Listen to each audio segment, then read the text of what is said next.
Hello friends. This is the Ani Fanfics. How are you all? So we are back with an amazing series on what if Naruto and Makoto were couples. A crossover between Naruto and BlazBlue. Summary is given in the description. But before we begin, be sure to subscribe to our channel and like this video. Now let's begin. In the 15th hierarchical city of Torifune, students who wish to enlist in the Null Novus Orbis Librarium are having a hissy fit as another beastkin arrived to their school. Beastkins are half-human, half-animal beings created by man to help defeat the black beast plaguing the world at the time. However, being created by man, beastkin were subjugated to racial discrimination. They could tolerate one annoying, hyperactive tricky beastkin, but not another one. The new beastkin to join the military academy, Makoto Nanaya, was excited to be able to attend a prestigious school. However, she was picked on as a beastkin, and for the reason they can't get revenge on the other. Right now, such event is happening to the innocent squirrel. Somewhere in the school. Hey. Quit it will ya? Cried the squirrel student. She braced herself to protect herself from the beatings the snobby bullies are giving to her. She couldn't or rather wouldn't fight back because she'll prove the aggressors right. Why should we listen to a thing? Asked one of the students. You're not even considered a person. Why you're here is beyond me. They only want you here because of your freakish strength. Unknown to all of them, the second beastkin heard the insults and verbal torture given to the fellow beastkin. He considered two options. Fight and defend, or leave and prank them later. Due to his rising rage, the hiding beastkin chose the first option. He came out of the corner he was in and allowed his presence to be known. When he showed himself, the students shook in panic. The student they couldn't get their hands on is right in front of them. The fox beastkin, Naruto Uzumaki, is standing with an aura of death hidden by a smile. He was lean and tall. He has spiky blonde hair contained red tips and his eyes a deep ocean blue. But despite his features, the most striking feature he has was his whisker-like birthmarks, 3 on each side. That was his human qualities. His beastkin features were his red fox ears and behind him, 9 lively red fox tails. His uniform wasn't a regular blue, but red out of request. Many thought of him as a delinquent with a heart mostly girls, while others thought of him as an animal the boys. Hi guys. He said in fake happiness. What are you doing to her?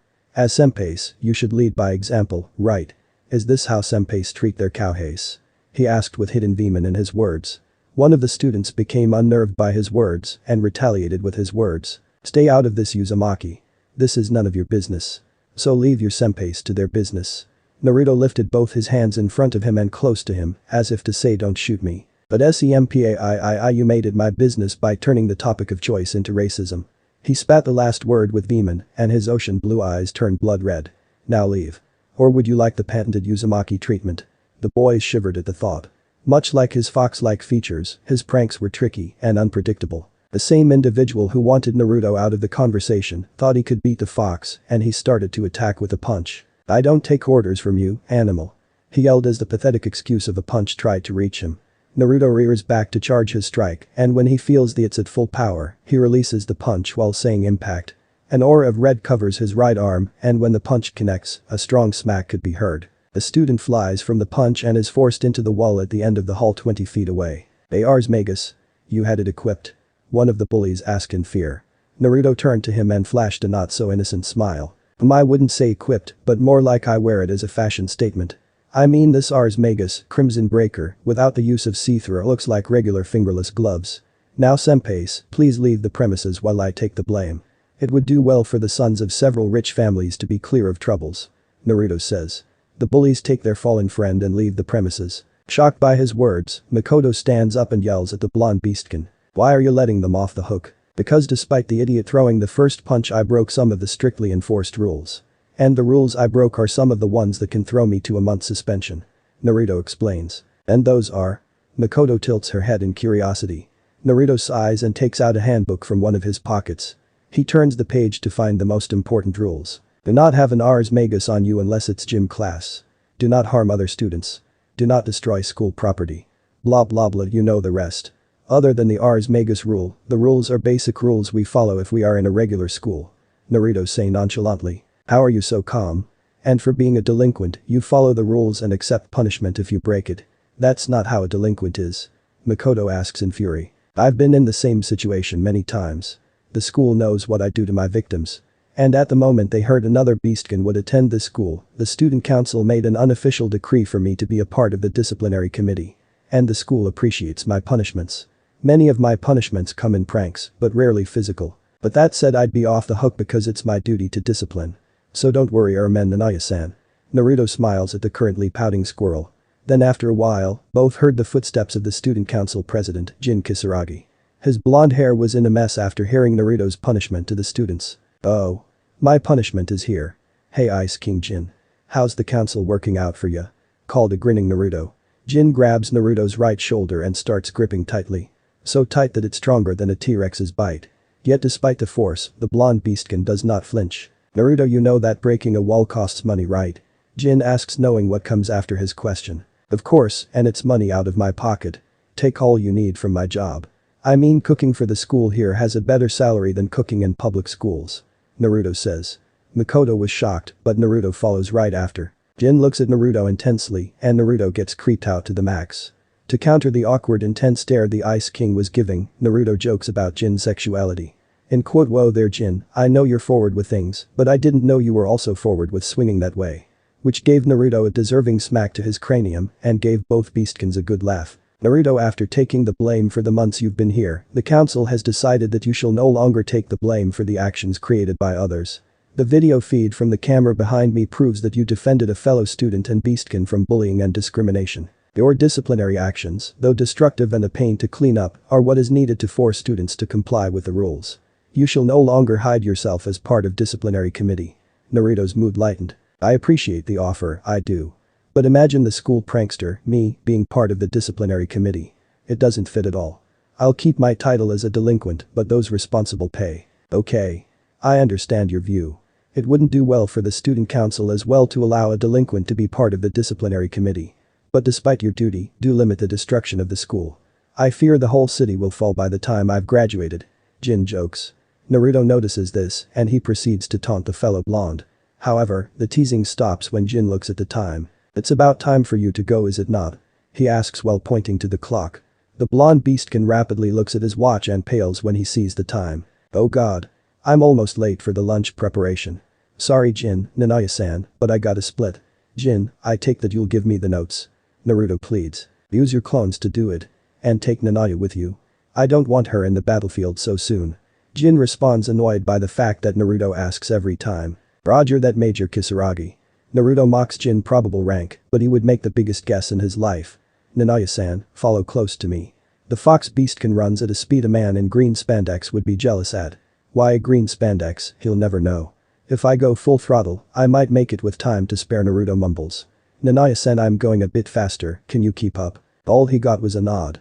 Naruto then changes his stance to the form of a quadruped form of sprinting. This is easily the fastest way he could go top speed. And to his surprise, Makoto keeps up pretty nicely. A few turns and jumping down 2 floors of the main staircase, the rushing duo arrived at the large cafeteria. Well, large is an understatement. Massive is close. Colossal is where he would put it. The cafeteria itself was the size of a sporting arena. And since the school is the city itself, most of the citizens are students. So cooking. How are you managing that, fox boy? Naruto did a strange hand sign, and several solid copies of Naruto appeared. All of them smirked at the shocked squirrel. This is how, squirrel girl. The copies all say in unison, and then they split into different parts of the kitchen. The staff in the kitchen sighed in relief as their breather finally arrived. The original Naruto stood at the counter and gave a small speech. Many, including Makoto, were listening. Alright people, we've got 30 minutes before the battle starts. Remember, if we fail, anarchy will occur. That should not happen. In 30 minutes, the suckers will succumb to hunger, and all must bow before the food we create. We shall win this battle if all students satisfied their hunger. Now to your stations now. If you listen intently and ignore your lectures, it is said that you could hear the shouts of determination coming from the cafeteria. From Makoto's perspective, it really was a battle, and she couldn't help but giggle at the chaos going on. And with the chaos came the aroma of mouth-watering dishes fit for a king. Her along with many others will fall victim to a common enemy. Hunger. And it grew the longer she stared at the dishes placed at the trays for everyone to grab. It was then and there that Naruto took a break and gave Makoto a parfait, a chestnut-flavored one at that. Oh thank you Uzumaki-san, you gave me my favorite food. Lucky guess? She asked. Her company nodded and proceeded to chow down on his food. Ramen. And 7 bowls of it. No words were spoken, but they let their stomachs do the talking. And so do all the arriving students ready to satisfy their hunger. 30 minutes later. Ah, that was heaven in a bite. Your cooking is outstanding, Uzumaki-san. Makoto praises with glee. Naruto blushes at the praise and tries to be modest. Keyword being tries, because Makoto became persistent in making the blonde accept a compliment. This went for a couple of minutes until the bell rang for free time. So Nanaya Makoto. Makoto interrupts. Call me Makoto, Naruto. In a day you've shown me kindness in one day than many people try to accomplish in 3 months. So from now on we're in a first name basis. She stated happily. Well then Mako-chan, since I'm your caretaker at the moment, what do you want to do? Naruto asks with his trademark foxy smile. Makoto blushes at the name, but immediately dismisses it to think of what to do at free time. But before she could think of anything, several boys walked up to the duo requesting the Uzumaki challenge. The Uzumaki challenge is a battle where if the challenger wins, he can either have a month of free lunch made by Naruto's talented skills or get Naruto to prank someone for 3 months. And so they leave the cafeteria and head to the gymnasium. Gym. Wow, a lot of people showed up to see the challenge, huh, Naruto? Makoto asks in surprise. The stands were filled to see the local challenge once more, and the best part for the girls is that they see his sculpted physique, or for the boys they see a great ass kicking by the blonde. Now we look at the field where the blonde and the 5 challengers will fight. It is a regular hardwood floor, but when spars happen, the field changes to suit the battle happening. Now it looks like a large cage match. And all the challengers became worried. You issued the challenge, you can't back out. So come at me with the intent to kill, or you won't land a hit on me. Naruto mocked. The bell rings to start the match, and all the challengers charge with their Ars Magus. To which Naruto remedied with his own and used impact once more. They all fly back and hit the cage full force, but the cage does not make a dent. One recovers quickly and slashes with his sword, but Naruto dodges with a simple tilt of the head. The attacker is then grabbed by one of Naruto's tails and is bombarded with strikes by the tails, and it's followed up by a devastating uppercut. But it wasn't over for him, he was hit with an even stronger uppercut called Crimson Upper, and the boy is launched higher than the cage. And when he falls, time seemed slowed down for Naruto as he charges his meteor dive and knocked the boy out of the ring. Cool. Makoto was entranced in the fight, never has she seen such skill in fighting. Naruto was beating them without breaking a sweat. At this point 2 others were punched out the ring by an aerial impact. When the beastkin falls to the ground, he was forced back from combination strikes caused by the challengers. When there was adequate space, Naruto and one charged with his sword in hand, the challenger fails to see a charging feint. With no time to react, the boy flies to the cage from a shooting star. Then the final challenger rushes in with his glove Ars Magus to even out the odds in fighting style. But he was outclassed. His moves were predictable, and all of them were countered heavily. The boy flies several times, but refuses to give up. He was silenced along with many others when they see a swirling mass of Seether collect in Naruto's hand. The boy braces from impact because he knows he can't reach in time. The fox rushes in and forces the condensed Seether in the gap of the boy's guard. Naruto's signature move, Rasengan, was in contact of a colliding body, and now the boy is helplessly pushed to the cage and punches a hole in its seemingly impenetrable wall. All the challengers were defeated and all groaned in pain. The challenge was a challenge, rightly so. No one has successfully won the challenge, not even Jin and his Uchiha Nisa could beat the challenge. Not a scratch was on the blonde's uniform and not a single bead of sweat fell from his sculpted face. Several school nurses put the boys on stretchers and left the gym. Then screams of joy and laughter echoed in the gym. Naruto became modest once more but is given a smack at the back of the head by Jin. -5 minutes later, come on, it was their fault. I didn't do anything wrong. Naruto whines to defend his position. And you know my tendencies, so you should expect it. Yes, but not this fast. To be honest, I was expecting something to happen 2 days from now. Jin sighs while his right palm covers his face. Now that's wishful thinking, Jin. And you know it. The student council president's eye grew larger. He was truly hopeful nothing bad would happen for a while, but he didn't know why. Hey Jin. Where's Makoto here going to sleep at? Asked Naruto. Jin remembered. There was another reason being here other than lecturing Naruto again.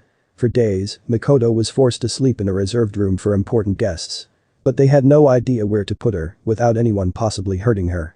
The solution. Naruto. To be honest, we want her to be your roommate, Naruto.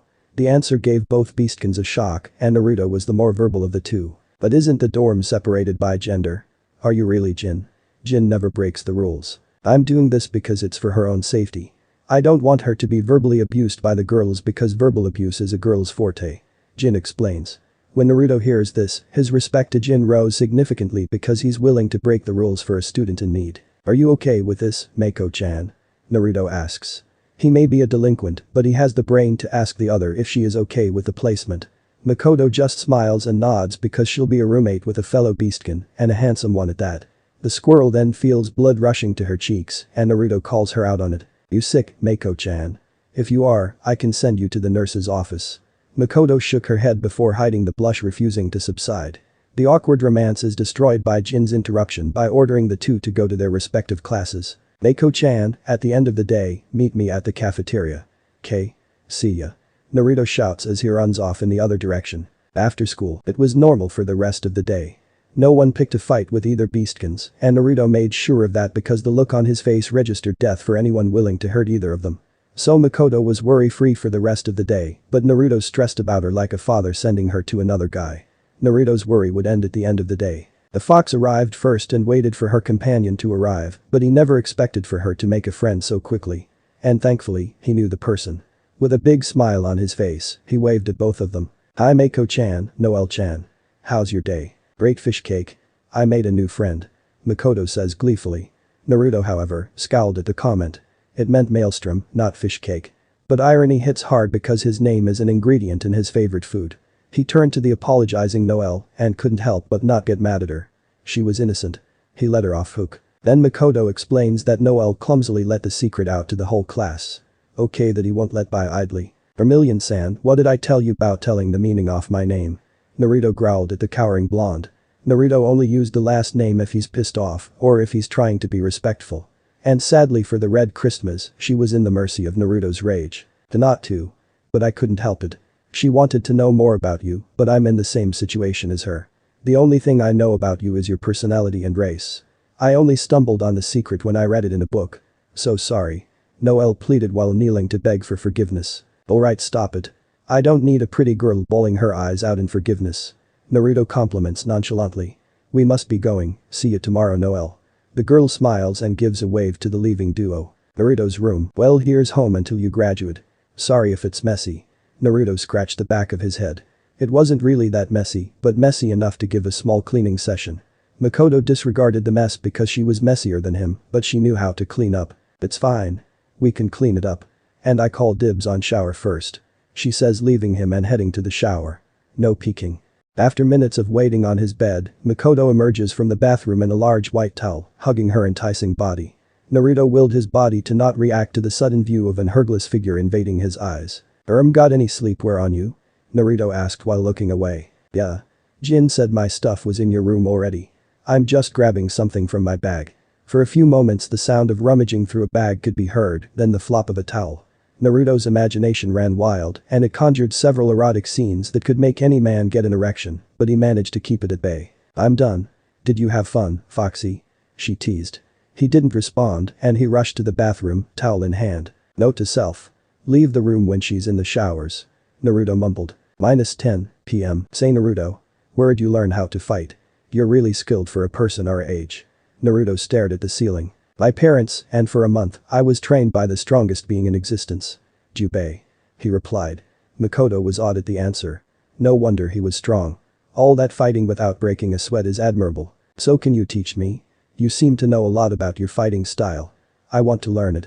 She asks his fellow beastkin, to which she only heard silence. Naruto was thinking hard about this and after what seemed like half an hour, he said sure. But we'll be training at 4 in the morning. He says in a matter-of-fact tone. Why's that? Gotta make breakfast for thousands. Does that answer your question? Yuhe. Well, good night, Naruto-kun. Night, Mako-chan. Naruto. Leah's place. To danger house. Go. Yelled out the mysterious figure. In his hand, the Crimson Breaker is releasing dangerous and destructive amounts of Seether. Nai-san. You gotta leave too. Why do you need to stay? Somna edzip tibay. Megasen apostrophe t sto out of control. His words struggle to form, but he manages to explain his purpose. Nai-san. Don't let the Magus control you, Naruto. You are stronger than that. Don't release the Magus' true strength unless it's a life or death situation. Naruto hears his words clearly. He wouldn't abandon family for the sake of being protected. He detested the idea of self-sacrifice. And his brother is giving his final words to him. He will not let such a thing happen. Nai-san, come back here now. There's still time. Ordered Naruto. His brother declined softly. Another time, Naruto. The Crimson Breaker is reaching critical mass. Go. No. Get back here now. Naruto tries to get near him, but a barrier blocks his path. He pounds the wall hopelessly trying to break it. Tears fall down as the young beastkin keeps his gaze on the soft smile on his brother's face. Goodbye, Naruto. Karaman ai. He yelled at him, but it was too late. A white ball of light expanded and it ravaged the lands. The boy stood at the barrier. The destruction and debris failed to crack the barrier protecting Kurama's little brother.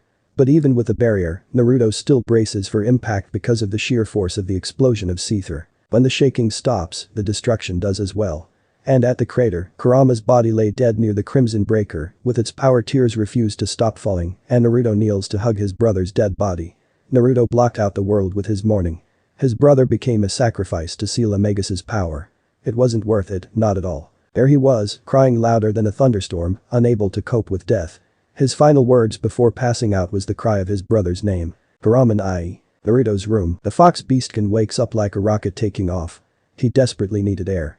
He couldn't fathom why he would be dreaming about that day again, but no matter, dreams are dreams even if they bring bad memories. Once his breathing returned to normal, he went to the bathroom to wash his face. When the liquid falls from his face, he noticed that his eyes were bloodshot red as well as his eyes. His face was in disbelief at the thought of reliving the past. After calming down, he returns to his bed and checks the time. 4 o'clock. Just my luck. Annoyed by his dream, Naruto wakes Makoto up only to realize she was already up. Hey Naruto, you okay? She asked softly. Her voice calmed the tense mood the fox was in. He averted his gaze from her concerned face. He wanted to say something, but he wasn't ready to open up like that. Makoto sees this and shrugs it off knowing that Naruto will tell her someday. Well, if it's nothing, let's go and teach me how to fight. I'm ready to learn. Makoto beamed with her tail wagging behind her in excitement. Naruto gives a small smile at the childishness of his roommate and both bring essentials and proceed to leave the room. Gym. When they arrive at the gym, Naruto created clones to start preparing breakfast. The original assessed the fighting experience of his roommate. For a beginner, Makoto had a stance that felt natural to her and it helped to know that it was the same form when Naruto fights. Alright, fight this dummy. Naruto ordered. Makoto acknowledges the order and starts beating it to the pulp. At first, Naruto thought that she might have the basics of the hitman style, but after throwing a jab at the dummy, she disregarded her form and started going into a brawling style. She was going in with wide, strong punches that were effective on contact, but she would be open most of the time. That and it seemed like she was used to this. This could be bad if they were in actual combat because she could be killed. It seemed Naruto was regretting training her because a comfortable fighter will not stop to change how they fight. It like the saying. Old habits die hard. Enough, I've seen what you can do. Now you fight me. Naruto says calmly, while the squirrel was scared out of her mind. A test after only training for 10 minutes is insane. Her body wasn't ready for this and it didn't help when Naruto was staring at her with a cold calculating look. Calm your nerves. You won't be at your peak performance if your muscles tense up like they are now, he said, his trademark smile. Do your best, Mako Chaa, and Makoto backs up to her side of the battlefield while Naruto removes his Ars Magus. After doing so, he charges while saying begin. The fox beastkin throws the first punch by going with a right straight coming at Makoto's face. She dodges it, but she goes out of range to counterattack. This was another of her weaknesses. Makoto charges in to close the gap between the two and returns a jab to Naruto's stomach. This caught him off guard because he was expecting a wide hit aimed for his head. It seems she can be unpredictable like me. Teaching her asteroid vision will help her a lot. Naruto thought while he gets combed with a straight going into a powerful left hook. But the hook fails and Naruto unleashes a barrage of strikes on Makoto's body. With those strikes, she is lifted off the ground only to be brought down by a lightning arrow. When she makes contact with the ground, pain arcs across her body as she groans in it. It seems another one of her weaknesses is shown again, and this time is durability. It was then and there that the test was over, for now. But he had to congratulate her for hitting him, even though it was a simple combo. Alright, test over. You did well for your first time, Mako-chan. He smiled as he offered a hand to help her up. Makoto ignores most of what he said and focused on the first time bit. It seemed the squirrel girl has some indecency in her, but it was an innocent perversion. All she could do was blush up a storm, and Naruto, being the dense idiot he was, thought his friend was sick again. But before he could say anything, Makoto took his hand to get her off the ground. So tell me the good and the bad, it's too quick to just throw a random test like that. You must have been seeing my strengths and weaknesses right. Naruto was shocked at the quick analysis, but he recovers and gives her a nod. Here are your strengths. You're really fast. You were able to close a 5 feet gap in less than a second, and you were able to catch me off guard by going with a low jab instead of a wide punch. You also have perfect stance, but it goes out the window when you fight. It's where your weaknesses come into play and outweigh your strengths in importance. First, your style of fighting is bad. You fight with wide punches that give openings that could get you killed in a real battle. Your punches are strong, I'll give you that, but it won't help using all of your stamina in an attack that will miss without prior setup. Next, durability is another issue. For a beastkin, you have the same amount of durability as a regular human can endure, we'll fix that with strength training. You also dodge with while moving a lot. You're supposed to move as little as possible to counterattack, but thankfully, your speed closes the gap fast. However, you can't rely on speed forever. And lastly, you tense up in a fight you know you can't win. My advice, don't let your emotions sway you into stiffening your body before a fight. That's all. Makoto was shocked to say the least. How could he get all that from a 30-second battle? Makoto thought. Naruto gave a small smile at the surprised squirrel. You're not the only one that had that problem, Mako-chan, he said with a wide grin, causing the girl to relax. I had the exact same problem when I first tried to fight. Long story short, my pain is worse compared to yours. Be happy that you're not out of the city, or you would need to walk for a month to get back here. Makoto stared long and hard at the boy in front of her and looked in disbelief that this was an easier assessment compared to Naruto's test. She soon recovered when a sword of ice whiffs in front of the blonde beastkin. While she was surprised, Naruto was not. So finally you show up for a spar. It's been a while since we fought and it was interesting to see Makoto here feel a fraction of your wrath. Jin said. Naruto smiled at the thought because he also had no one worth the time to go all out and Jin could give that satisfaction. And it's time I make you finally use Annihilator, Naruto. Jin declared, to which Naruto narrows his eyes in a soft rage. Try. Naruto smirks with a come hither gesture. And soon both charge at each other with a clash of fist against blade. Both push back from the impact and try to outsmart the other. Naruto goes in for an opening using asteroid vision, while Jin uses his crystal strike to counter. He could defeat the bottom clone, but he was out of reach if Naruto was the middle clone, but then he noticed that the top clone is too far away to reach him with a lightning arrow.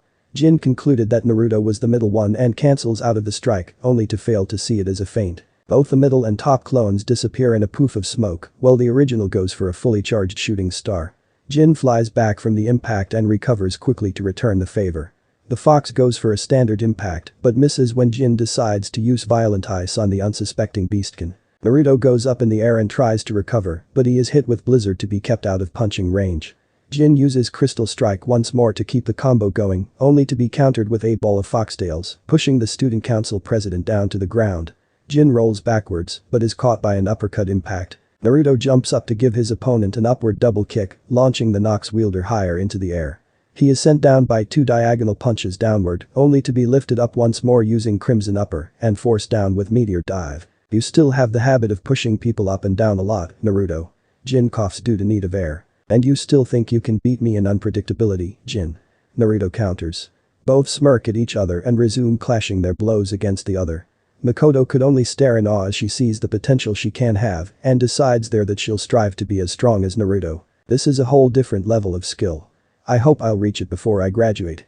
Makoto ponders while she watches the whole battle full of clashing that echoed throughout the gym and possibly outside its thick walls. 4 rounds later, still planning on making me use the Annihilator. Not happening anytime soon, Ice King. Naruto declares with confidence. Truth be told, he didn't want to use Annihilator. It wasn't a battle to the death, and even if it was, he still wouldn't use it. The battle became a best 3 out of 5 match, and after each round either one was on a slither of health. The two were too good, and they showed it with the deafening clashes between the two. It's as if they could see the other's thoughts, and it seemed so as each clash grew louder and louder. By the time the one could actually land a hit, students were cheering for a battle that gave every single one of them a rude awakening. And it seemed to everyone as well that the fighting duo is too good for the school's standards. The two fighters ignore the raising cheers and continue the fight. Jin is attacked by an impact, but he is unharmed when he uses Dual Eye Strike to freeze the beastkin and launch him to the other side of the field. Not bad, Ice King. Shall we end it? Naruto suggests, to which Jin nodded. Naruto collects a dangerous amount of ether in his palm and forms it into a condensed sphere of the material. Jin raises his Ukai Nisa and twirls it around his palm. The power behind both attacks was making themselves known, and they were nothing short of deadly. Jin goes first and releases a rushing crescent of ice towards Naruto. When the fox finishes his charging attack, he collides it with the crescent of ice and immediately destroys it. But it doesn't end there, as the ball of condensed ether and its many counterparts charge towards an exhausted Jin. The exhausted blonde makes contact with a violently spinning sphere, and he is forced to the wall of the gym and is pushed 8 feet in its 10 feet thick wall. It seems that a measly Ars Magus at full power defeats the all-powerful Nox Nictors. And surprisingly, Jin walks out stretching like it was nothing. Nothing like a good spar to loosen some muscles. It seems you've won again, Naruto. Naruto grins like a maniac and presents himself like a knight defeating a king. You said it, Jin. My body hasn't loosened up since last time we sparred. You realize this is coming out of your paycheck. Jin reminds Naruto. However, the other begs to differ. You issued the challenge, it's your money that needs to be used this time. Naruto retorts. Jin laughs at the counter-argument, but he had a couple counter-arguments to the fox's statement. You suggested to end the fight with one last move, and said move destroyed the wall behind me. This is your fault, Naruto. Naruto groans at being defeated in an argument, and he prays to Kami to not let Gama-chan, his frog wallet, die from starvation. Everyone laughed at the two's childish antics despite being mature well Jin anyways. The crowd soon leaves the original trio using the room. That was amazing. I'll be able to learn all that. Makoto asks joyfully. Most of it. You'll need to make your own moves like me, for example using Rasengan. The move is exclusive only to me and you should figure out in making something your own. Naruto explained. Makoto nodded excitedly. She was conjuring up ideas on how to make her signature moves on the spot, but Naruto snapped his fingers right in front of her to snap her out of her daydream. Hey. No daydreaming. Until you can master the fighting style, your signature moves are out of your mind. Got it. Naruto ordered. He wasn't letting the same distractions cloud her mind. In the past, training took the blonde's mind off of his brother's death and the thought of making a signature move gave the same effect to him. Back to reality, the squirrel beastkin starts to try the stance once more and try to recreate the moves executed by Naruto. And to Naruto's surprise, Makoto was a fast learner. She was sloppy, but she had the basic idea from watching the blonde fight. It seems progress was easy to happen for the brunette beastkin. -2 hours later, again. Oh come on. Can't I get a break? Makoto complained. We've been at it for hours. If it were my parents, you'd be on the ground begging for mercy for being trained 12 hours non-stop. I'm being very lenient with you right now. Naruto countered, ignoring a subtle innuendo in the girl's words. But then he noticed the time. It was 15 minutes before breakfast starts and 30 minutes for school to start. Well lucky you, almost time for breakfast. Stop what you're doing and take a shower, Makoto. He ordered. Makoto nodded because she definitely needed a shower. Her lean and alluring body was drenched in sweat. Droplets of said liquid fell along the curves of her body and some dropped like rain. She hurried off to the women's shower room and got herself a well-deserved shower. After that torturous training, she stunk more than a skunk beastkin letting out her smell. Naruto had a similar effect, just not as potent because he experienced what constant training does on hygiene. Soon after the two's shower, they wore their uniforms and headed to breakfast. And after getting that, both beastkins went to their classes and agreed to train in the morning, free time, and after school. And saying it was hell is an overstatement if you go by Naruto's standards. To others it would seem like an exaggeration, but when Makoto explained the training regimen and Naruto's past experience, they all agreed that the blonde's parents were slave drivers and that Naruto was being generous. Several understood her predicament because they tried to train under him, but they decided it was too much for them. Bottom line, the squirrel can't handle her training. And the worst part is that it isn't even free time yet. Math Makoto, I can't move my body. Lifting a pencil is already a challenge. Makoto groaned, struggling to sit straight. She was exhausted and everyone could see that. Even the teacher was tempted to allow Makoto to get some rest because all of the people knew Naruto woke up at 4 to train and to cook breakfast. It was also policy that if a student is training, let him or her be because training prepares the student to be a better NOL officer. But despite the constant complaints, Noel encouraged her to move her body. You can do it, Makoto. And trust me, when you've mastered this, you'll be able to be subpar or even at the same level as Kisaragi-san. I'll try to, and stop being optimistic if I keep complaining. Makoto says as she pushed herself up in a sitting position and tried to pay attention in class. But she failed and let herself surrender to the clutches of sleep. No one dared to wake up the exhausted girl. Culinary class Naruto. Amazing as always, Naruto. You never cease to amaze me with your cooking talent. If you make your own restaurant, I'm sure you'll be the top chef throughout the hierarchical cities. I don't even know why you're in this class in the first place. A red-headed individual compliments the blonde soup. You praise me too much, Tsubaki. Naruto's modesty returns to reject compliments. And to answer your question, is that I want to improve on every skill I've learned. He replied in a straightforward manner. Is that why you're improving your training as well to accommodate for yet another student under your tutelage? The newly introduced Tsubaki asked. She heard the rumors from the girls that Naruto was teaching yet again. And in this school, let it be known that Gossip Queen Ino is never false with rumors. Naruto's training to the students that wished to learn only lasted 3 days, but how determined was the girl to keep trying to learn? How long do you think she'll last, Tsubaki? To be honest. Just like the others. How about you? All the way. he said, turning to the windows. The conversation oddly reminds him of his parents' evaluation in the past. Flashback, it was dark out and Minato and Kushina, Naruto's parents, decide to have a little evaluation on Naruto's training. Hoping that their son was asleep, the two soon talk. Think we should ease up on the training? Kushina asked her husband. Kushina is a red-headed woman with a fiery temper if angered.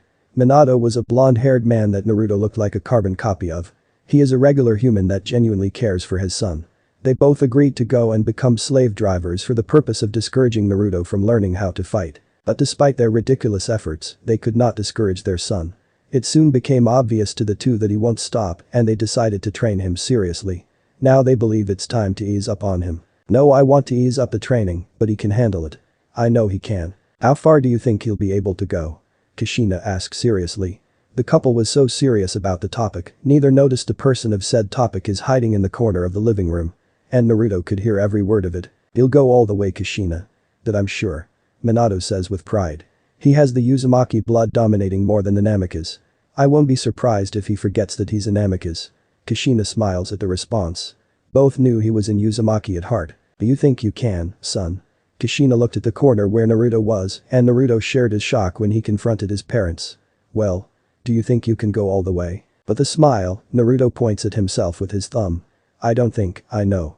I'm Naruto Uzumaki Namikaze, believe it. Reality, it's been so long since I said that.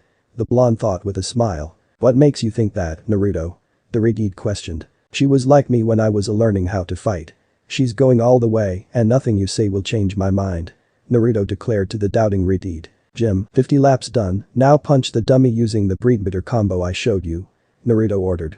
The brunette complies and gives a few jabs then a straight, followed by 2 body blows finished by impact. They'd repeat the action until 10 minutes before free time ends. Hey Naruto, how about Makoto and I spar instead? Noel suggests. I'm no that good with ballwork yet, it'll be good practice for me.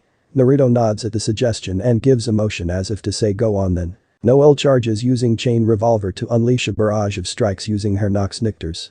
Makoto manages to block all of that and returns the favor with impact. Noel flies back from the force but recovers quickly. However, when she gets up, the squirrel was already in front of her and using the breedbitter combo Naruto gave her. Nice. Good going Mako-chan. Keep up the pressure. Naruto cheered. Makoto tried to, but an optic barrel prevented her from doing so. Several shots were fired and Makoto was forced into defense. How will you handle long range, Mako-chan? He thought. Then he saw Makoto scratch her tonfas to create a spark with ether flowing in it.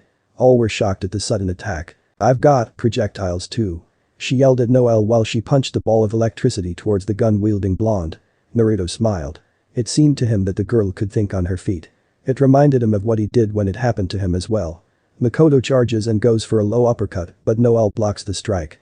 Noel slides on the ground to fire at the ground Makoto was standing on. The brunette squirrel falls on the ground to be brought back up by a series of gunshots on her body. Then Noel's guns disappear to show a bigger gun, Fenrir. She knocks it into an airborne Makoto, then fires an unknown amount of bullets at her. She finishes the attack with a charge strike from her guns. Soon after, the two girls resumed clashing, not giving the other an opening. But when the two are close to being defeated, Makoto backs off and does something strange. She takes one step forward and cocks her arm back to charge an out-of-range strike. Many were thinking she's desperate, but Naruto saw it as something more. Suddenly a circle emerged right next to the beastkin. All could feel the ether collect in the circle, and when Makoto punches, the ether in the circle does the same action with more range. Noel couldn't block in time and was forced to the wall, defeating her. With the beastkin winning, she jumped for joy because she made her own attack. She tackles her instructor out of excitement while screaming, "Did you see that, sensei? I made my own move." The blonde could only smile at Makoto's childishness. She'll be good to go before she graduates. Naruto thought. It's been months since the first day of training Makoto, and the phase of complaining soon died down to a whine over petty things. Now every day at 4 in the morning, you could hear the shockwaves coming from the gym. And every time the beastkin duo left the building, Jin would get a mini heart attack, trying to predict the amount of damage in the gym. The council was thinking of creating a gym for the beastkin duo, but the problem was that everything had a purpose filled. No place was vacant to build. Jin could only sigh as he fills yet another threatening stack of paperwork with several of Naruto's clones to help, of course. Leaving him alone with the piles is suicide. The original was out of the city finding supplies for the upcoming school festival, along with Makoto, Noel, and Tsubaki. Well, school, city, a city festival. Right, let's go with a city festival. His class was going for a Naruto restaurant. They plan on using Naruto's cooking skills to take all the profits and conquer the school. Well, at least he isn't some weapon that could be used to put the world into an endless illusion. Meanwhile, in a parallel universe. Ayacho? Wahoo in the world is talking about Mo, come on. Another Bijidama, stop spamming you bastard. Yelled the blonde-haired shinobi.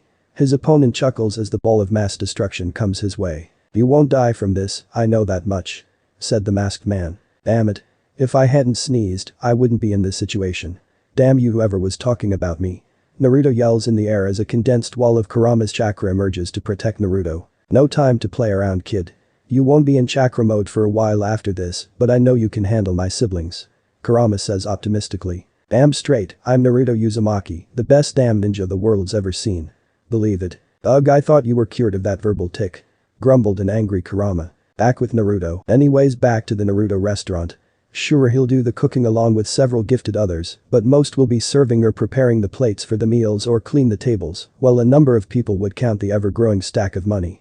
Now the group has come to the 13th hierarchical city of Kagutsuchi to buy the food supply they need for the festival. They'll need a lot of money, but hey, when you've got a person with the skills of a high-ranking professional chef, money is not a problem when the customers are going to bring it back up. The group arrives to Orient Town's market, and here Naruto decides to split up the list. Alright girls, you know the plan. Makoto, you go with Tsubaki while Noel goes with me. Meet here at this same spot when you have your list cleared. Naruto says.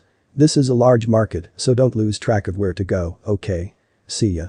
He waves to the other group before leaving with Noel. So what's first on the list? Noel asked as they walked deeper into the marketplace. Naruto stared at his half of the list and replied with 20 dozen cartons of eggs. Noel displays her shock by giving a disbelieving what? You heard me? Come on, let's find us 20 dozen carton of eggs. Naruto cheers while dragging a sighing Noel. It was quite fast to find the main ingredients, but there were more elusive ones that Naruto needed for several dishes. Said ingredients took the whole time to find because it was rare, or because the two were facing racists to which Naruto ignored before he could do damage, but the two managed to find them before sundown and without difficulty of finding the meeting place. But there was some difficulty lifting all the bags from Noel's perspective. Naruto held his bags using his tails, and when Noel complained, all the fox could say was perks of being a beastkin. Makoto, on Makoto's side of things, they faced huge opposition from the shop owners. Many of them have said the same, we don't serve that, but you young lady, can. Makoto could only look down on the pavement she stood while waiting outside many of the shops. It was sundown, and the two only had one object left. Candles. She didn't know why, but she felt someone had put it in there. She was pulled out of her thoughts by the menacing glares of the populace. She couldn't stand up for herself, or she would face numerous people calling her a savage beast or such. At first she was ecstatic to go and see another city, but now, she didn't want to go anywhere. Suddenly she gets reminded of what Naruto told to her. You know who you are, and no one can say otherwise. Makoto thought, resulting in a small smile forming. But her moment of peace is destroyed when a bunch of drunks surround her. The guys reeked of alcohol, and seeing as they had lecherous eyes looking like they're eyeing meat, Makoto concluded that she was being hit on. Hey squirrel. How's about helping a man like me feel comfortable tonight? Said one of the drunks stumbling over a crack in the pavement. Makoto narrowed her eyes in disgust because she was being thought of as a toy for pleasure, and soon her blood boiled at the thought. She went into her stance and prepared to give the men a whack-up call. But the men then grabbed bottles, planks, rocks, and knives to beat Makoto down. Heisty. Good. I like my girls strong-willed before breaking em. Cried out one of the men with knives. The same man went first to try to slash the clothes off of her. Makoto dodges easily, but she was looking for help from the crowd or from Tsubaki. I mean, how long does it take to buy candles? She looked for help anywhere, but she couldn't until there was a random punch going in between the opposing sides. She was shocked for a bit, but she recovered out of it to look at her savior. He was a silver-haired man with the back of it in a spike. He wore a black long-sleeved shirt with a zipper running down the middle, and he wore black hakama pants. And in his right hand, a katana was ready to slice. Hey you bastards, leave the girl alone. He ordered the drunks. Who the hell do you think you are? The passerby is all. He replied. The men became annoyed by the newcomer's words, and all charged at him. However, all failed to hurt the man. The silver-haired man beat and slashed them down before any of them reached him. All but one drunk stood, and he was the least drunk. He could form coherent thought, and these thoughts kept saying run. The man, with all his strength, ran away from the man. When the drunk was far enough, he began to wipe the blood on the blade's edge. He wouldn't want to stain his practice sword. Though the body bled, none of them reached a vital spot where they could bleed profusely. The man wanted them down, not out. He then turned to Makoto. "You okay?" he asked. "You hurt anywhere?" "Only my pride," Makoto replied. "So whom am I saying thanks to?" she asked the man in front of her. "Name's Ragna." "Yours?" "Makoto." "But Naruto, where in the world are those two?" the blondes asked themselves. It's been a while since the sun went down and the other group hasn't returned. They had an hour or so left before the ship stopped working for the night. Naruto went and grabbed his cell phone to call Makoto. "Pick up, Makoto." A click rang in the fox's ears and a familiar sup was heard. "Makoto, where are you right now?" questioned Naruto. "Deep into the other part of the market," replied the squirrel. "Why? Are you done with your list?" "Yeah. We'll pick you up there. We've got to go in an hour or less," Naruto explained hastily to the other. "Okay," she said before she hanged up on the blonde. "Where is she?" Noelle asked. She was worried for the two and it showed clearly. "She's deep in the market. Let's pick Tsubaki and her up," he said before they left their original meeting point. He hoped nothing bad happened to her. When the two see a familiar tail, the blondes rush to her side in order to get her attention. They suddenly stop when they hear another person's voice. "So when are those friends of yours coming?" the mysterious person asks. "Any second." "Hey Makoto. Who is this man?" Noelle yelled for Makoto's attention. "Oh. Here they are. What did I tell ya?" "Mako-chan, did anything happen?" asked a concerned Naruto. Makoto shakes her head, but the mysterious man answered for her. "She was getting hit on by drunks. She didn't get any help and was about to fight back when I stepped in," the man explained. Naruto's eyes widened at the sight. The same could be said for the other. The two knew each other in the past when Jubei was training him. This person was Ragna, otherwise known to Naruto as Amputee. "A amputee?" Naruto stuttered in surprise before a punch flying to his face, knocking the blonde to the pavement effectively. "Yup, that's Amputee," he muttered. "The greeting was always like this. How many times do I have to beat it down into you that my name isn't Amputee?" Ragna yelled at the downed fox. Said fox could only chuckle at the reminiscent event. This was a common occurrence between the two when they trained together. "I miss you too, Amputee," Naruto said before getting kicked in the stomach. "So Fox, how's life in the academy?" Ragna asks while his friend gets off the ground. "So. She's my student." Naruto points to Makoto. Ragna could only look in disbelief when the word student and Uzumaki came to mind. "No, I wasn't a slave driver if you're going to ask Ragna." "Wasn't gonna. You're too nice to do slave driver training," Ragna countered. The two kept on with their little conversation and effectively ignored the girls. Something neither liked. Do you know this person, Naruto?" Noelle asked politely. Her fellow blonde nodded and was going to introduce him to the two, but Tsubaki arrived. She was surprised to say the least. She was expecting to meet her friends at the meeting place, but here are all of them plus a white-haired stranger. "Who are you?" asked the red-haired student. Naruto gestured that he was about to do so and started to talk. "His name is Ragna, an old friend of mine." Ragna, the shy blonde, is Noelle Vermilion, the outgoing squirrel is Makoto, and the cautious retard is Tsubaki. "Nice to meet all of you." "Likewise," Tsubaki replied, ignoring the small descriptions given by Naruto. "So how did you two meet?" The two boys looked at each other and said one name. Jubei. Jubei, the cat beastkin, one of the 6 heroes, the strongest being alive, etc. These two were taught by said beastkin. Well, for Naruto only a month or two, but due to his training regimen, it didn't seem too hard to cram a year's worth of advanced training into a month. It seemed just like yesterday. Flashback, on the morning of Jubei and his students' arrival, Minato and several villagers prepared to welcome the two with open arms. As to why the eagerness, Minato and Kushina were a close friend of Jubei. In fact, Minato, as a child genius, forged Jubei's armor for combating the Black Beast. Other than that, Jubei was visiting and staying for a bit to accept a request from an old friend. Training Ragna with another student will help him analyze others' fighting styles and see the strengths and weaknesses of their opponent's style. With that thought, the traveling master and student arrive at the gates of Konoha, where many beastkins reside in sanctuary, far from the Knoll's clutches. "Master, we're here," Ragna said, stating the obvious. "I can see that, kid. You think I ain't gonna notice a big owl gate in the middle of a forest?" the master asked rhetorically to his student. "Point taken," he replied as a blond man in a white cloak walks up to them. "Jubei-san. It's been a very long time since I saw you. How are you?" he shouted as he went closer to the duo. The cat smiled at the grown man before him.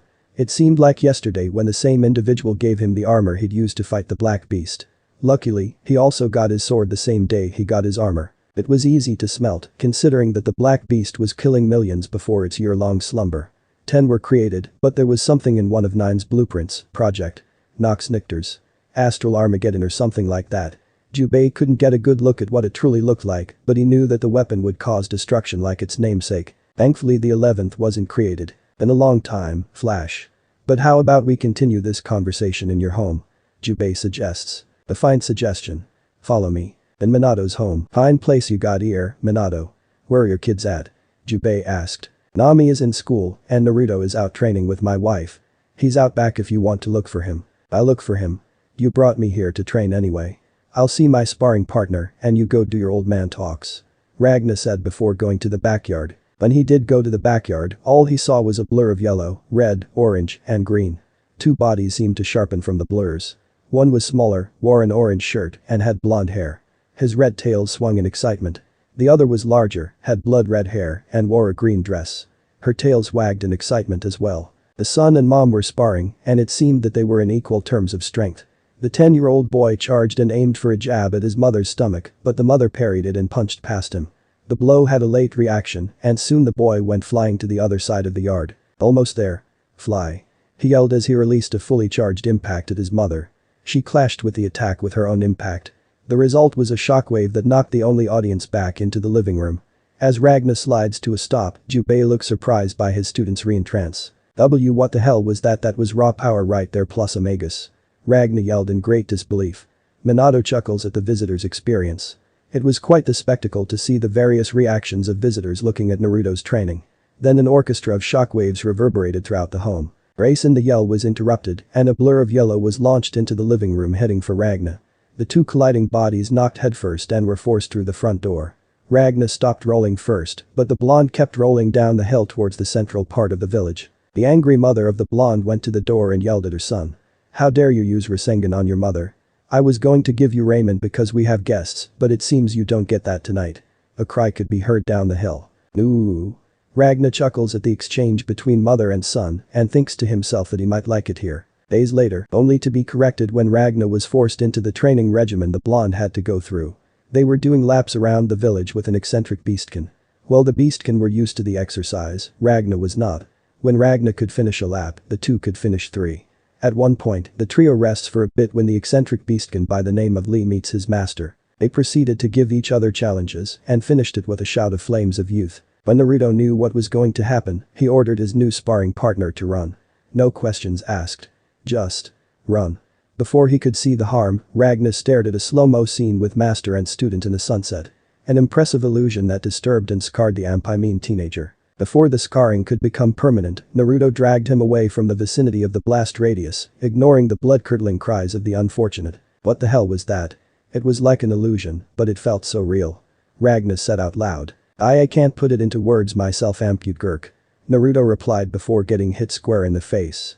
Jubei looks from atop a tree, smiling at the antics. Sparring, Naruto punches Ragna into the air and strikes Hit-Gut repeatedly before forcing him into the ground again. The white-haired teenager rolls backwards and goes for Hell's Fang, but is parried and results in Ragna flying away again. Naruto taunted. Ready to forfeit, ampute Gua. Hey. No throwy ga. Swords, towards Op and Bua. But failed miserably.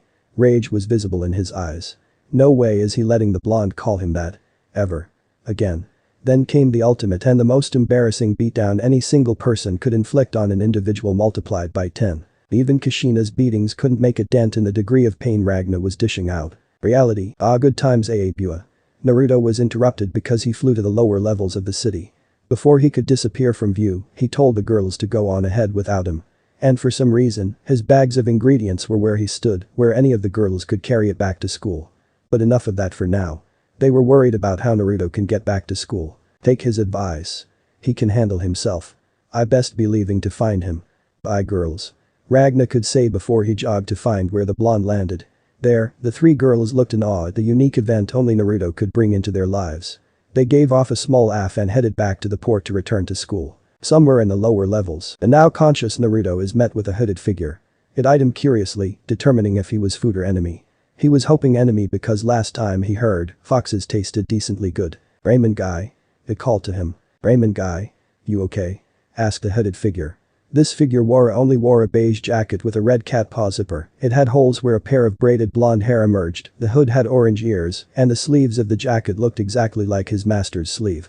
This was none other than a member of the Kaka clan, whose faces are hidden except for the red eyes. The voice was familiar to him, but he couldn't remember. It walked around him, trying to inspect if Naruto had any more injuries other than the small swelling at the chin caused by Ragna. Yeah. I'm fine. Thanks for asking. What's your name? Asked the blonde. The Kaka reared back and held a paw on her chest. It seemed our blonde fox offended her for some reason. The most likely reason is because he didn't remember her name. The name that would haunt Naruto's Gama-chan. Tao Kaka. You don't remember me, Raymond guy. You're so mean. Tao takes back being worried about you. Tao yelled as she turned to face away from him. Naruto took this few seconds of pouting to figure out her name. All he needed was the talking in third-person thing to figure it out. Then he had a discovery that shook Naruto's back pocket. If wallets could feel, then Gama-chan was shaking out of fear. Tao? Tao Kaka, is that really you? Tao-chan. It's been so long since we last met. Naruto yelled with glee. He finally figured it out. This hooded Kaka was the Kaka clan's next village guardian. The fox goes and hugs his pouting friend to get her back to normal. Under the pouting, she had a mental grin plastered to her face. This was something similar to what happened years ago. It wasn't clear due to her usual forgetfulness, but the memories she held with Naruto could never be erased. Flashback. Again, Naruto and family were going on vacation in Kagutsuchi. The vacation consisted of a week-long stay in one of the famous hot springs in the city. The family was at the lobby at the moment to get their rooms. They would soon leave to go sightseeing. They would come to see the nightlife Orient Town would bring. After they finished sorting out the rooms, Naruto charged ahead to see the sights the new city could give. Kurama followed, smiling at his younger siblings' curiosity. Nami chased a pair. Minato and Kushina allowed them to have their exploration, but they needed to show up at the restaurant district of Orient Town by sundown. Kushina emphasized to her children that if the order were not followed, life-threatening consequences would happen. And so here we are with Naruto, looking at the fireworks with a shine within his ocean blue eyes. Do you like the city, Naruto? Kurama asked his younger brother, who nodded as if there was no bone connecting the head from the body. Nami only stared at the beauty the fireworks gave off. The elder fox smiled at the sky.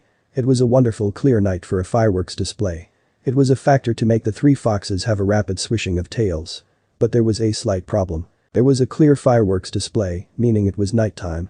And a few sentences before, I said it was a clear night. The three children gulped, trying to swallow their fears, but Naruto was the fastest out of the three to snap out. Last one to reach the restaurant district is getting spanked by Kasan. He yelled before disappearing into one of the dark alleyways. While he was rushing through the dark, he notices a small blur whip past him. The figure seemed like it was running away from something, but from what? He stopped for a moment to consider what to do. Either he could go straight to his parents and forget about the mysterious figure, or follow it. Curiosity got the best of the boy, and it led him to a manhole. He didn't notice it, that's for sure. It was more like him looking through where it went and stepping into the open manhole. He sure was making one haluva noise going down. But the family, what do you mean you don't know where he is? Yelled Kushina. Obviously, she isn't very happy at the moment. The rest of the family tried to calm the raging habanero, but it was a futile attempt. At some point, Nami went on her own to find her brother, Kurama soon followed. Both disappeared like ninjas, leaving their father to quell the raging fire of a mother. Nami, the little girl, walked over to where they last saw her brother.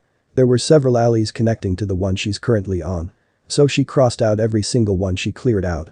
But at the last alley, she felt there was something more to the alley. With a few cautious steps, she felt nothing. No ground where her left foot was placed. She made out the shape to be a circle and deduced that this was a manhole. The blonde fox sniffed the air, and what she found was the last lingering scent of her raiment-smelling brother. Happy with the fact of finding a lead, she turned to look for her big brother. But that fails when she slips on a wet patch of ground. The girl falls backwards into the manhole while screaming her big brother's name. Kurama, he hears the scream of his little sister and runs to the voice while following the scent of his younger siblings. It was a sight to see a worried Kurama. To people, he was a blur of red, but underneath that, a face of determination was etched on his face. He failed as a brother to watch over his siblings, and now both were somewhere none of them know. Back to the same alleyway Naruto disappeared, Kurama followed the scent of the children. When he got both scents converging into one place, the Crimson Fox rushed to the alley they disappeared at. Unfortunately, due to being too concerned, Kurama fell into the hole faster than either of the two children combined. Naruto, on my head. What did I land on? The young fox asked himself. He scouted his hands to feel at the surrounding area. It seemed solid enough, but it also felt squishy and mad. The object was jet black and had a white mask. It gurgled and contorted as if it was annoyed at the boy. T off. Skyrat. It coughed. Hearing this, Naruto quickly got off the squiggly thing and ran for his life while screaming for help. Happy with the fact that the boy left, the black blob moved to another spot, somewhere only he could go. Ah. Black blob of death, run for your lives. He yelled to himself. He had no idea what that thing was, and he didn't want to find out the hard and disgusting way. But unknown to him, his yell scared the inhabitants of the Kaka village. The kittens scurried off to their nearest hiding place, the adults safeguarded the children, and one Kaka rushed to the boy. This Kaka wore a black jacket and felt more mature than Tao is in the present. Ox child, what happened? The Kaka questioned the boy. Naruto shook madly with fear as he spoke the horror that is the black blob of death. As he kept explaining what happened, the Kaka didn't know whether to laugh or be serious. Well, the black blob of death was indeed a black blob of death, it wasn't hungry yet. It seems what you've described to me as Arakun, a beast plaguing our village. The Kaka explained. Come with me, you'll be much safer with me for now. The blonde nods at the suggestion and follows the tall cat to wherever she was taking him. By the way, did you see a blur pass by before you fell down here? Yeah. Hey. How do you know I fell down here? It's the only way to get here other than the back door. Back to the blur topic. Was it small? Possibly your height. Yeah. And it was really fast and it seemed scared, so I followed it Weaver before I fell down here. Kaka. Come here right now. Ordered the Kaka. And out of the numerous shadows of the village, a kitten around Naruto's height appeared right in front of him. She was eating on a small piece of fish when she stopped right next to him. What did I tell you about going to the market, Kaka? I forget, Neo. Tell it again. The older Kaka sighs and doesn't bother explaining when the smaller Kaka held a bag filled with food. Naruto's stomach raged at the sight and both Kakas heard it quite clearly. Tao plops her bag down to the ground and looks for food in the food-filled bag. When she finished finding what she wanted, a cup instant ramen occupied Tao's left paw. Happy with the food, Naruto grabs it and says thanks to the kitten and hugs her. Thank you, Tao. You're welcome, ramen guy. She said with a blush. Nami and Kurama, the two siblings, followed the last sibling scent and it led them to a village. Before that, they stumbled trying to find Naruto's scent. Even more before that, Kurama fell face first into the ground while Nami gently landed on her feet. It was a classic faceplant. Where is Naruto, Oni-chan? Kurama, Nai-chan, do you think we'll find him? Asked the small fox. Kurama nodded to her and gave a smile. Of course. You know Naruto, he'll manage to find a friend out of this event. And Kurama was right on the mark when he saw his little brother playing with a cat beastkin. Nami rushed to her brother's side to get his attention. While Kurama stayed thinking for a bit. Using his knowledge, Kurama knew this was the Kaka village they stumbled upon. Knowing that, Kurama went to retrieve his younger siblings. Hey? Can't I stay a bit longer? I made a new friend here. See. This is Tao Kaka. Tao, this is Nami, my sister. Naruto said. The two girls nodded and shook hands. Nice to meet you. They both replied. You can stay here for a bit longer, fish cake, but we have to go back before 11. Mom will kill us if we don't get back. With a smile, Naruto drags Nami to meet the other Kaka kittens. You're a lousy brother, fox person. I have a name, Kaka. And so do I. My name is Tor Kaka. Kurama. And with this exchange, the two stood silently while watching the children play. The next day, you're in so much trouble, young man.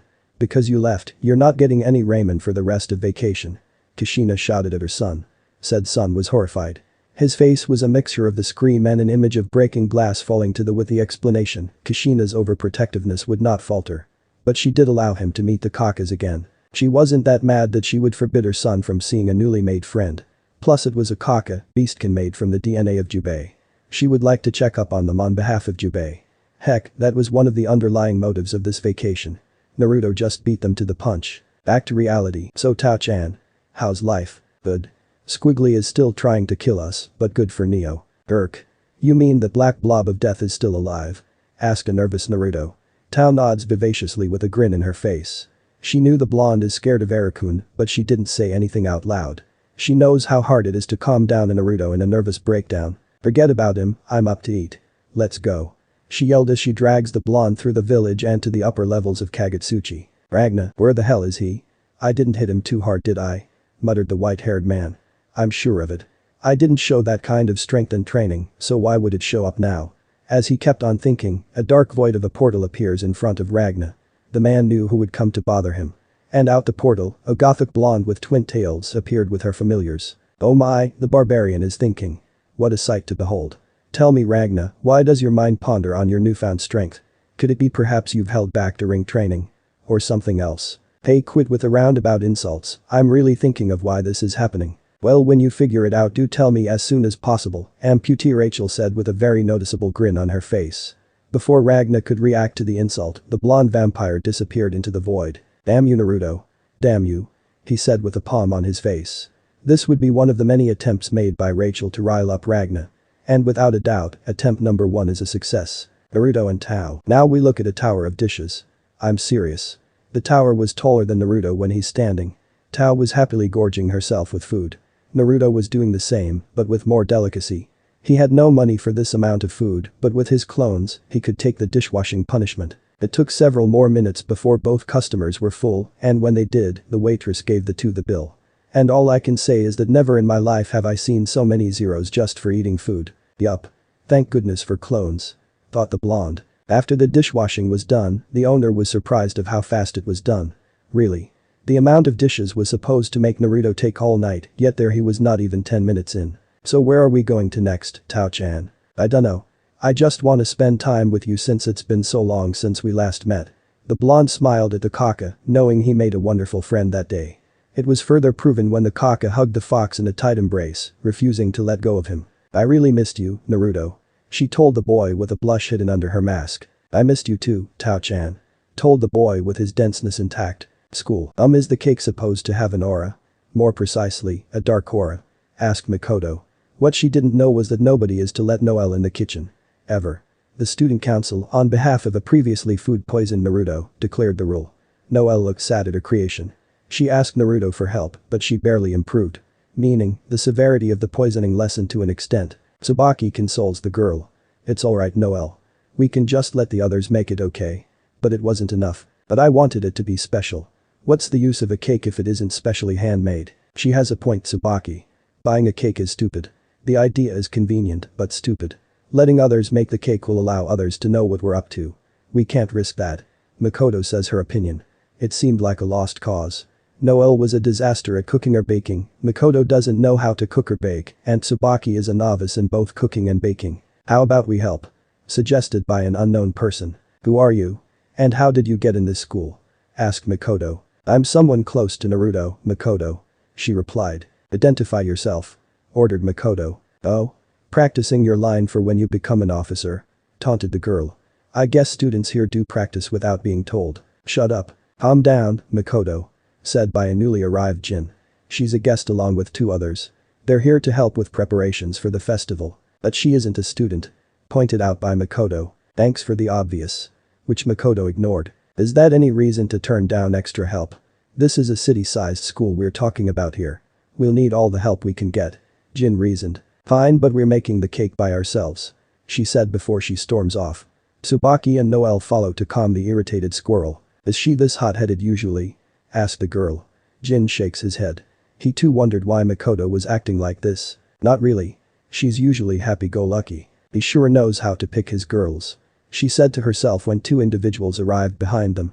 One was male, while the other was female. I still can't believe he got scouted into joining this place. Said the man. I'm just worried he had to go through discrimination. Said the woman. He had to go through discrimination a lot, didn't he? Jin nods. Yes, but he didn't ignore them, he punished them. The 2 seemed relieved of hearing it from someone else. Follow me, I'll lead you to your temporary rooms. The 3 guests nodded and followed the blonde council president. Kagutsuchi. Now back to Kagutsuchi. During the conversation in Torifune, Ragna was able to find Naruto along with a Kaka. When Naruto was found by Ragna, the blonde was shook by the collar of his uniform. As to why is because Ragna kept accusing his former sparring partner for allowing the rabbit to get more dirt on him than before. It was no secret to everyone that Ragna disliked the insults Rachel gave, but he didn't dislike the vampire herself. I became routine for the lack of a better word. Not my fault, the observer observed that. It's her job. Naruto deadpanned. In Rachel's mansion, she was looking at the conversation. And it was true that she was observing. In fact, she heard the nickname before, but forgot when Ragna left the village to continue his training. The reunion sparked the memory to return to her list of things to enrage Ragna. Thank you for reminding me, Anomaly. You are becoming one of my favorite people to observe. She thought. I challenge you to a spar. If I win, you stop calling me amputee. You win, call me whatever you want. Ragna yelled in frustration. The blonde trotted back and forth, trying to consider the offer. Either lose the nickname, or make better and more humiliating nicknames. I'll take that gamble. He thought. And by thinking of the challenge as a gamble, the wheel of fortune took the beastkin side. Okay. Deal. Hell's Fang. Ragna shouted as an aura of black covered his arm and charged at the blonde. Naruto stands still and then parries the attack, allowing the blonde to launch the opponent to the far side of the area. He then rushes to continue the pressure by spinning low to the ground and kick him off his feet. When foot met body, Naruto used Crimson Upper to launch the white-haired opponent into the air. He curls up his tails to resemble a ball to continue the combo. But that failed and the fox was launched by a vertical swing of Ragna's sword. While in the air, Naruto recovers, deciding to finish the fight quickly. When he landed, he did not hold back as a straight to the face followed 2 gut punches. The blonde then uses Comet Cannon to keep Ragna in place. Naruto spins his body to connect a backhand aimed for Ragna's face and then uses Crimson Upper once more. Ragna was helpless at the pressure the blonde was giving and it showed when he couldn't block most of the time. It seemed pathetic and one-sided that a student of the strongest being alive was being defeated so easily by a student who trained for a couple of months. He would become completely helpless when a sprint past him ended the fight. That sprint was Rushing Claw. The first part was done, the second part has yet to start. And as if on cue, slashes of red and orange enveloped Ragna until he fell to the ground. I win amputee. Naruto said as Ragna groaned in defeat. Now what else can I call you? To be continued. I hope you enjoyed this episode. Remember to subscribe and like this video. See you in the next part.